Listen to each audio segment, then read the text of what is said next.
Hey there, and welcome to Launch with Lori, the Success Mindset podcast dedicated to transforming your business dreams from maybe someday to heck yeah, let's do this.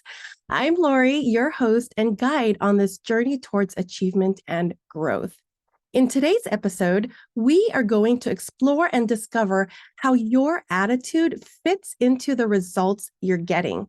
Now, I urge you to pay close attention to this because what follows is truly significant. If you grasp this concept fully, it has the potential to profoundly impact your life. Let's dive right in, shall we? To fully understand why your situation is the way it is and how it can change, there must be a basic understanding of the principles behind the law of abundance and the law of attraction. Now, you've probably heard these terms before, and maybe you've tried it and it didn't work for you. But don't completely dismiss it just yet, because the principles behind it have existed way before scientists identified and proven its validity. We just haven't fully realized how to benefit from using it in our daily life. Because rest assured, regardless of whether you know it or not, you are using it every single day. So, what exactly is the law of attraction and the law of abundance? What's the difference between the two, and how are they connected? The law of attraction states that we attract the results that match our thoughts. In other words, the thoughts we focus on the most eventually become our reality. It revolves around the idea that our thoughts and feelings emit a vibrational frequency. According to this law, similar energies are drawn to each other, whether positive or negative. So when we focus on positive thoughts and emotions, we emit a positive energy that in turn attracts positive experiences into our lives. On the other hand, dwelling on negative thoughts can attract undesirable outcomes. The law of abundance states that there is an unlimited supply of wealth, resources, and opportunities to anyone who wants it. It centers on the belief that the universe is inherently abundant, providing limitless possibilities and resources. When we align our thoughts and beliefs with the abundance mindset, we tap into this universal energy, attracting prosperity, opportunities, and fulfillment into our lives. In other words, if you want $1 million, you can get $1 million.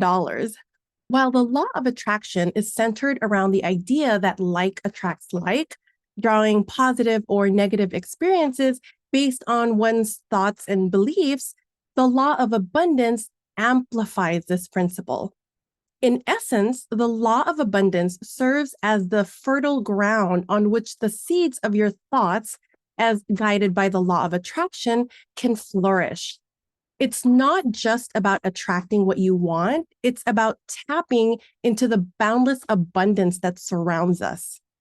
Both laws underscore the critical connection between your thoughts and the energy you emit into the universe. Positive thoughts generate positive energy, which in turn aligns you with the vibrational frequencies of abundance and positivity. Conversely, negative thoughts produce lower vibrational frequencies, attracting experiences that resonate with that negativity. By understanding and consciously applying these laws, you can shape the energy you emit, therefore influencing the outcomes you attract. Cultivating a positive mindset and embracing abundance as a natural state allows you to harness the powerful energy of these laws, guiding you toward a reality that mirrors your thoughts and aspirations. Basically, your thoughts are like magnets, drawing in energies and opportunities that resonate with the quality of those thoughts, whether they be scarcity focused or abundance oriented.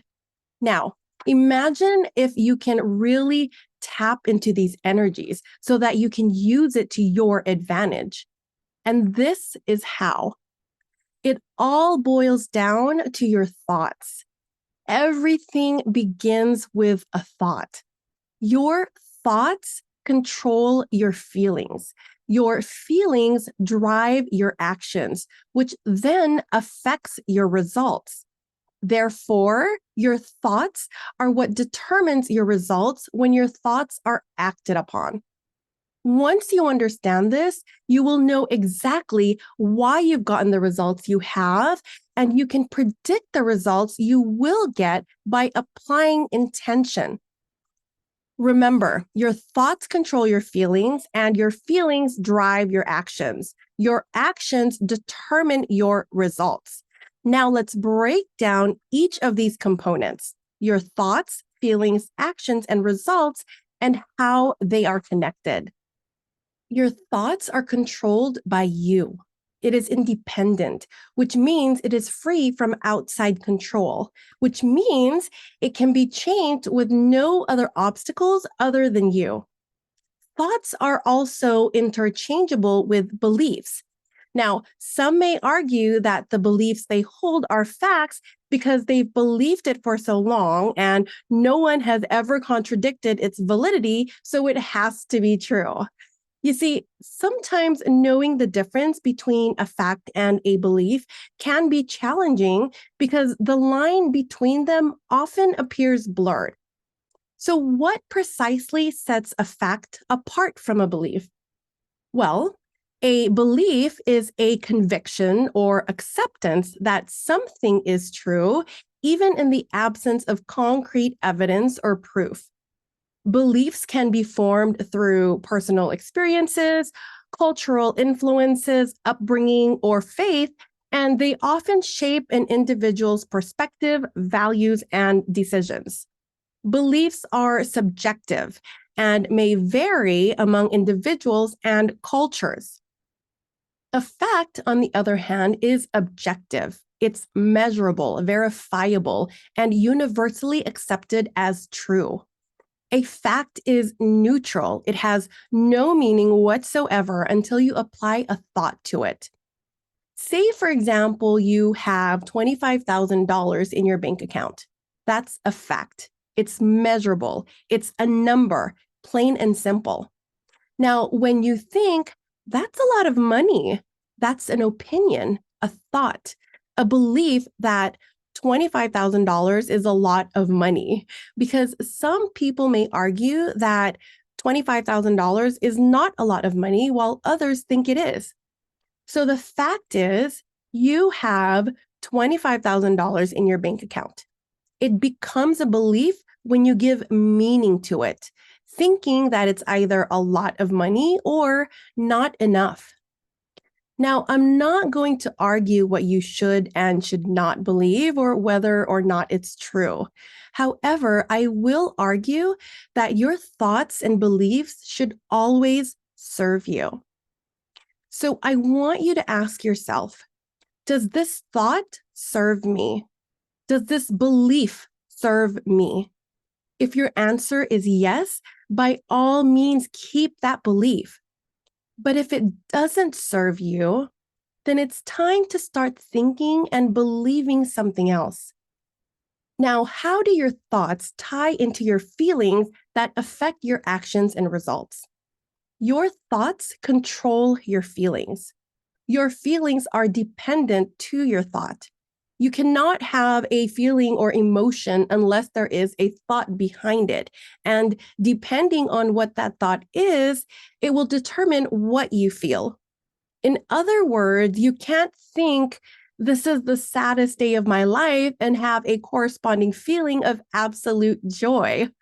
You can't feel appreciation when you're having angry thoughts about your boss. It doesn't work that way. Feelings are vibrations within your body. If you were to explain what anxiety feels like to a child, you'd probably say worried. But that would probably confuse the child more, leading to more questions like, well, what does worry mean?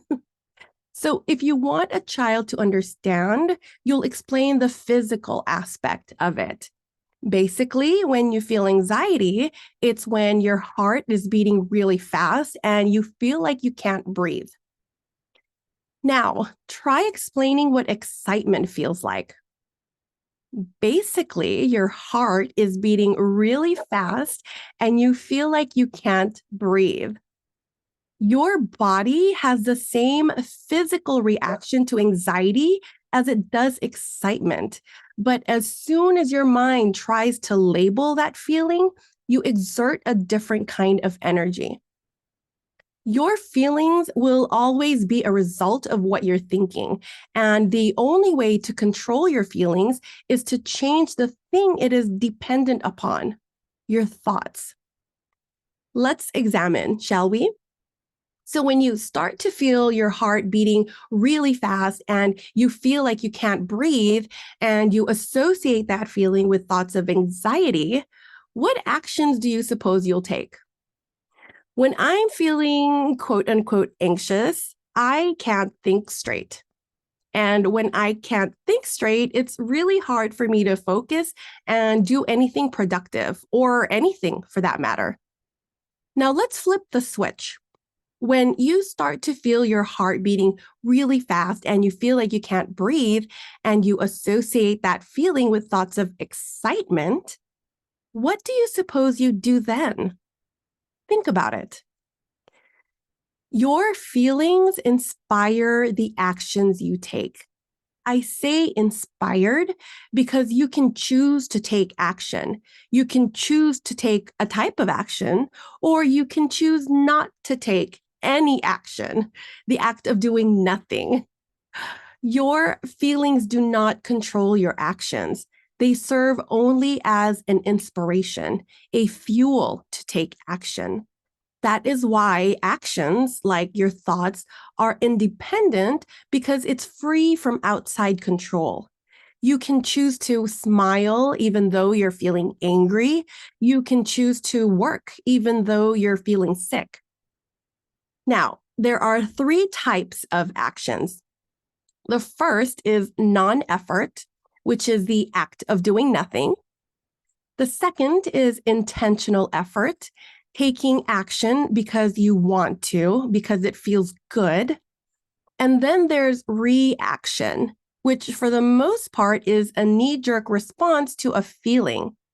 This could include avoiding to do something out of fear or doing something else other than what you're supposed to be doing because you feel uncomfortable. Okay, so let's review. Your thoughts control your feelings. Positive or negative thoughts can evoke corresponding emotions and feelings. For example, optimistic thoughts lead to feelings of joy and enthusiasm, while pessimistic thoughts result in feelings of sadness or anxiety. Your feelings influence your actions. Your emotions and feelings are powerful motivators for action. Positive feelings may inspire proactive and constructive actions, such as pursuing your goals or helping others, while negative emotions might lead to reactive actions like avoidance or defensive behavior. Your thoughts and feelings heavily impact your decision-making process. And over time, repeated thoughts and associated feelings can establish behavioral patterns. Understanding this interconnectedness allows you to consciously direct your actions towards the outcome you want. In life, what you think, how you feel, and the actions you take are the building blocks of the results you get. Think about it as a chain reaction. Your thoughts influence your feelings drive your actions, and your actions determine the outcomes you experience. Believing in your abilities can boost your self-confidence, leading to purposeful action and positive results. On the flip side, self-doubt can lead to actions that fall short of your potential and less favorable outcomes. Recognizing this connection empowers you to be an active participant in your life. By fostering positive thoughts, managing your emotions, and aligning your actions with your goals, you have the tools to shape the reality you want. As we wrap up this episode, take a moment to reflect on the power you already hold to create the most amazing life. If you found value in today's discussion, don't forget to hit subscribe for more insightful episodes. As always, your feedback is invaluable. Reach out to me on social media or through my website to share your thoughts, questions, or topics you'd like to explore in future episodes. Well, that's a wrap for today. I hope that you've enjoyed this episode. Remember, cultivating a positive and success mindset is an ongoing process.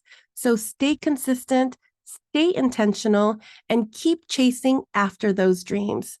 Thank you for tuning in. Until next time, cheers, y'all.